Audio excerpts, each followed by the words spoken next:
संगत का हमारे जीवन में काफी अधिक महत्व है।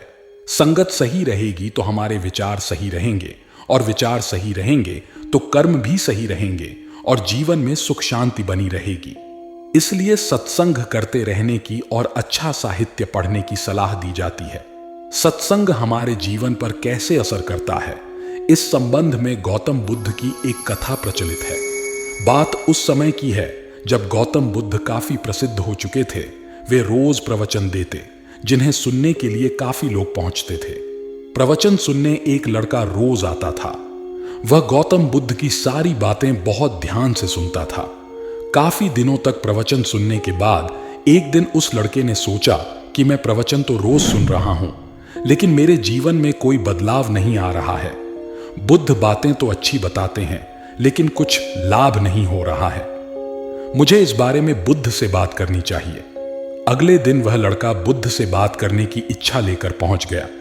बुद्ध का प्रवचन शुरू हुआ और वे कह रहे थे कि अगर कोई व्यक्ति हम पर गुस्सा करता है तो वह हमसे ज्यादा खुद का नुकसान करता है। अगर हम भी दूसरे के गुस्से का जवाब गुस्से से ही देते हैं तो हम खुद का नुकसान कर लेते हैं। बुद्ध की ये बातें सुनते ही वह लड़का खड़ा हो गया और कहने लगा कि तथागत, मैं बहुत दिनों से आपके प्रवचन सुन रहा हूं, लेकिन मेरे जीवन में तो कोई बदलाव ही नहीं आया है। मुझे तो प्रवचन सुनने से कोई लाभ नहीं हो रहा है। बुद्ध ने अपने प्रवचन बीच में रोके और उस लड़के की बात सुनने लगे। जब वह लड़का चुप हो गया तो बुद्ध ने उससे पूछा कि तुम कहां रहते हो?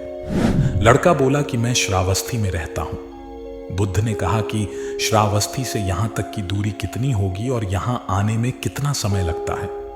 उस लड़के ने बुद्ध की बातों का उत्तर दिया तो बुद्ध ने फिर पूछा कि यहां आते कैसे हो?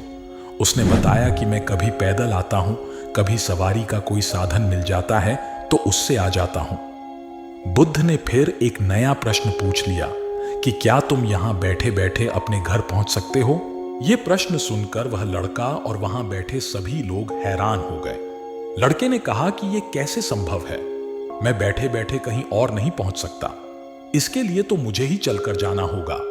बुद्ध ने कहा कि तुम्हारी बातों में ही तुम्हारे प्रश्नों का उत्तर है। सत्संग सुनने से तब तक कोई लाभ नहीं होगा जब तक कि तुम उन अच्छी बातों को अपने जीवन में उतारते नहीं हो। जब तक तुम अच्छे काम नहीं करोगे, इच्छाओं का त्याग नहीं करोगे, बुराइयों से दूर नहीं रहोगे, तब तक तुम्हारे जीवन में कोई बदलाव नहीं आएगा।